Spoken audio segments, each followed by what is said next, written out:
Hello friends, welcome to JNC. Friends, इस video में जो हमारे पास क्वेश्चन है उसमें हमें पैरेलल प्लेट कैपेसिटर दे रखा है ना, in the form of plates itself, और हमें स्पेसिंग दे रखी है उनके बीच की डी और परमिटिविटी दे रखी है। क्या क्या गया है फ्रेंड्स, ऊपर की है ना फर्स्ट प्लेट को थर्ड प्लेट से एक मेटल वायर के थ्रू कनेक्ट कर दिया गया है, और जो बीच की दो प्लेट है उनमें से दो वायर को कनेक्ट किया गया है, अलग अलग मेटल वायर को। एक को बोला गया है ए और एक को बोला गया है बी। हमसे बोला गया है कि इस ए और बी के बीच का इक्विवेलेंट कैपेसिटेंस निकालो, है ना। इस ए और बी के बीच का इक्विवेलेंट कैपेसिटेंस निकालो।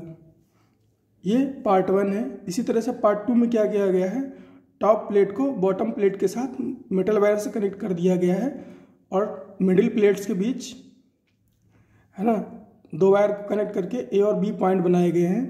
फिर हमसे पूछा गया है इनके बीच का कैपेसिटेंस कितना होगा। तो फ्रेंड्स, पहले आप इस क्वेश्चन को अपने से ट्राई कर लीजिए, उसके बाद आ जाइए मेरे सॉल्यूशन पे।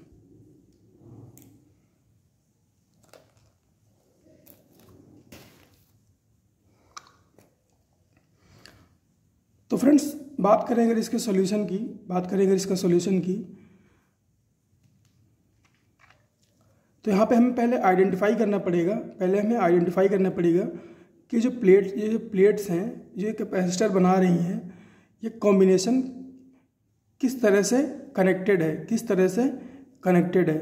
कि अगर मैं बोलूँ कि इन दोनों के प्लेट के बीच का कैपेसिटेंस है ना C1 है, और ये C2 है, और ये C3 है, तो इनके बीच का कॉम्बिनेशन कैसा है ये हमें आइडेंटिफाई करना पड़ेगा। तो उसके लिए फ्रेंड्स हमारे पास जो ट्रेडिशनल अप्रोच है वही यूज़ करेंगे। यहाँ पे थोड़ा अलग तरह से यूज़ होगी, लेकिन तरीका वही है। तो हम क्या करेंगे, ए और बीच के बीच एक बैटरी कनेक्ट कर देंगे। तो फ्रेंड्स, पॉजिटिव टर्मिनल पे वोल्टेज कितना होगा V, और निगेटिव टर्मिनल पे 0, ऐसा हम मान ले रहे हैं। तो ए पर वोल्टेज कितना हो गया V, और बी पर वोल्टेज कितना हो गया 0। इसके अलावा फ्रेंड्स, आइसोलेटेड प्लेट कौन सी है, ये प्लेट है और ये प्लेट है, लेकिन दोनों ही कनेक्टेड हैं एक दूसरे से, तो अपने को एडवांटेज मिल जाएगा। हम एक पे मान लेते हैं पोटेंशियल है x, तो इस पर अगर x पोटेंशियल है तो इस पर कितना होगा, इस पर भी x पोटेंशियल होगा। अब जैसा कि हम करते हैं हम क्या करेंगे, पहले v को लिखेंगे, फिर x को लिखेंगे, फिर 0 को लिखेंगे। v लिखा, x लिखा, 0 लिखा। अब हम पहले देखेंगे v और x के बीच कौन सा कैपेसिटेंस अटैच है। तो एक तो C1 अटैच है, तो C1 को अटैच कर दिया। इसके बाद v और x के बीच एक C2 अटैच है, तो C2 को अटैच कर दिया।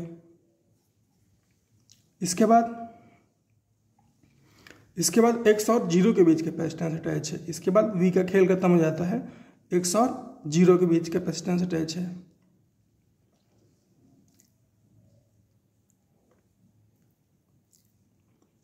तो x और 0 के बीच कौन सा कैपेसिटेंस है, C3।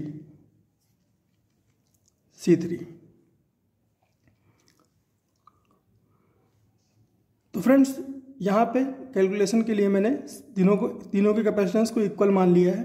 कोई फ़र्क नहीं पड़ता फ्रेंड्स, आंसर से अपने को वैसे भी ज़्यादा मतलब नहीं है, प्रैक्टिस कर रहे हैं अभी, है ना।